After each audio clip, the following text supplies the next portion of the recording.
All right, Coach. So overall, I know it's early in the season. I mean, how's training been so far going into it? Uh, it's it's been good. It's an adjustment. The speed of play. I've been coaching with the boys for a few years, so the speed of play there's just a difference between the boys and the girls. Yeah. There's also a big difference. Like inexperienced boys players are a lot of times not afraid to be like super aggressive and stuff, and a lot of the inexperienced girls players are very hesitant. Just is what I've seen so far. So there's an adjustment period there for me. Um, but I think what's really encouraging is we can start working on something from almost like a blank palette, and they look very confused and everything. And then by the end, it feels like people at least have one idea that we've sort of talked about or worked through. And so you see this sort of incremental progression with them in real time that feels very rewarding.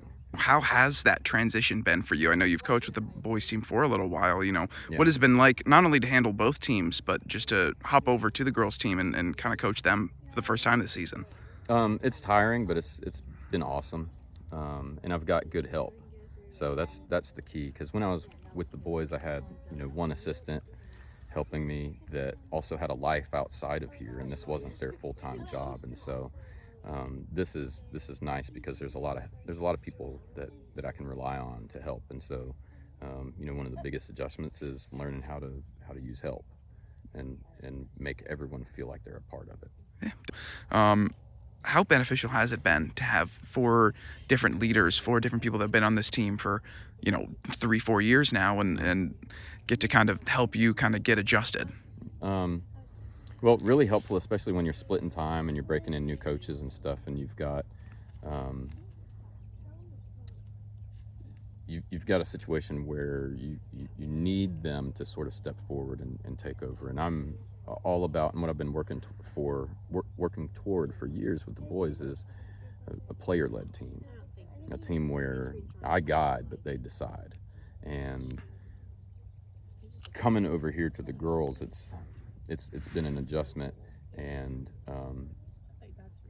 kind of leaning on those leaders, and I've got to earn their trust too, that they know that when I'm asking them questions, I'm genuinely interested in seeing them come up with the answers. I'm not asking them because I want them to say something that I've already decided that I want to hear. What are you kind of thinking of running, for example?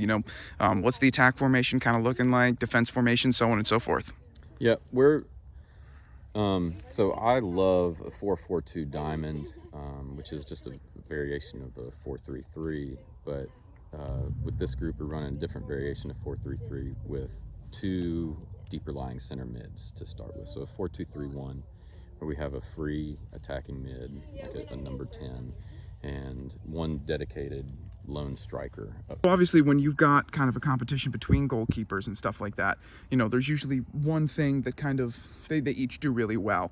What do the two of them kind of really specialize in, and why is it such a hard decision for you to kind of decide between the two? So they're both really good with, I would say, like reaction saves, and yeah. So I'll play that one close to the chest. Interesting. Yeah. Okay. How did the scrimmage go for this team? Because I know the men's yeah. team had a little bit of a tougher time, let up a lot of goals, but then kind of rallied back at the end. Mm-hmm. How did the scrimmage go for this team, especially since you're putting in so many new, implementing so many new things? Yeah. So we were down 3-2 at halftime and ended up tying the game 4-4. And I think it went well. We don't have much depth, so we only had, I think, like 3 players to rotate off the bench. And when you go and you're playing on a turf field those things are painted like as close to full size as you can get them. And that one I don't think is the biggest. And it's not like I walked it and measured it. But to go from, just a few practice sessions and then boom, you're right into a game. You've got to expect fitness to become an issue. So going into it, I had a plan to rotate early and often, and we did that. And because of that, when your inexperienced players come on the field, there is a drop off. And so what I really evaluated watching the tape is I'm evaluating individuals. It's You know, not just how excited are you kick off the season next week? I mean, boys obviously, but for this girls team, how excited are you to kick the season off with them? very excited, and we have the luxury of already being a playoff team, and I've probably already said this about the boys, but it's the same mentality. You already made the playoffs, so everything that you do every day, every game, every practice session, every weekend when you have your own time and you're trying to fix the holes in your own game, we need to get better. That's it. That's it. So, like, yeah, we've got all these games on our schedule, and we've got the region games, and what I tell them is I would love to win region.